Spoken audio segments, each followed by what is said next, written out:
Welcome back to my channel. और बात करेंगे आज के इस वीडियो में कि यासिर हुसैन और हिब्बा बुखारी अवार्ड शो की तकरीब में अकेले ही क्यों चले आए। आखिर ऐसा क्या मामला हुआ था कि दोनों को अकेले आना पड़ा।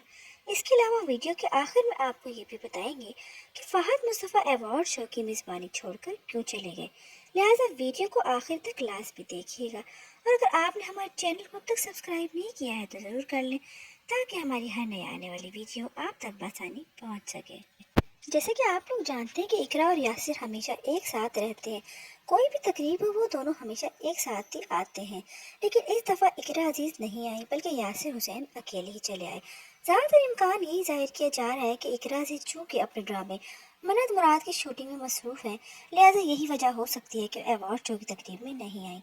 लेकिन हिब्बा बुखारी और अरेज़ अहमद को लेकर फैंस काफ़ी ज़्यादा तशवीश का शिकार हैं। जैसे कि आप लोग जानते ही हैं कि अभी कुछ दिनों पहले हिना अल्ताफ और आगा अली की भी अलहदगी की खबरें चल रही थी, जिसको लेकर फैंस काफ़ी ज़्यादा परेशान हैं कि शायद हिब्बा बुखारी और अरेज़ अहमद के दरमियान भी कोई ऐसा ही मामला ना हो गया हो, क्योंकि हिब्बा और अरेज़ की जोड़ी को फैंस में काफ़ी ज़्यादा पसंद किया जाता है। यही वजह है कि लोग काफ़ी ज़्यादा परेशान हैं कि अरेज़ अहमद क्यों नहीं आए, और बज़ाहिर कोई ऐसी मसरूफियत भी उनकी नज़र नहीं आती। और अब सभी हिब्बा और अरेज़ के लिए दुआ हो है कि कोई ऐसा मामला ना हुआ हो और उनकी जोड़ी सलामत ही रहे।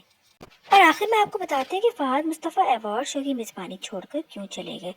तो वो ऐसा था कि फहद मुस्तफ़ा को ये यकीन दिलाया गया था कि बेस्ट फिल्म एक्टर का अवार्ड उनको ही दिया जाएगा, लेकिन ऐन मौके पर जब नाम पुकारा गया तो फहद मुस्तफ़ा की बजाय फिरोज़ खान का नाम पुकारा गया और ये अवार्ड फिरोज़ खान को दे दिया गया।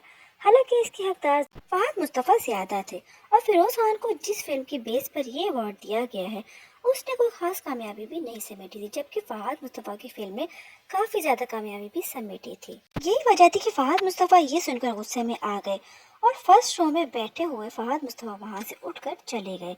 और ये अवार्ड जो कि फिरोज़ खान को दिया गया था, इसको लेने के लिए कोई भी ना आया। हालांकि फिल्म के प्रोड्यूसर उर्वा और फरहान थे जो कि उसी शो में मौजूद थे, लेकिन वो भी अवार्ड वसूल करने नहीं आए। अवार्ड शो के हवाले से आपको साथ में ये भी बताते हैं कि यासिर हुसैन को अपने लिबास की वजह से काफ़ी ज़्यादा तनकीद का निशाना बनाया जा रहा है। सोशल मीडिया पर लोग उनका काफ़ी ज़्यादा मजाक भी उड़ा रहे हैं और कह रहे हैं कि कौन कहता है कि यासिर अकेले आए हैं। यासिर इकरा को तो नहीं, लेकिन इकरा के बैग को तो साथ ज़रूर ले आए हैं। इकरा अजीज और अरेज अहमद अवार्ड शो में क्यों नहीं आए, आप लोगों का इस बारे में क्या ख्याल है? अपनी राय का इजहार कमेंट सेक्शन में ज़रूर कीजिएगा। बेस्ट फिल्म एक्टर का अवार्ड दरअसल किसको जाता है, फिरोज़ खान को या फहद मुस्तफ़ा को?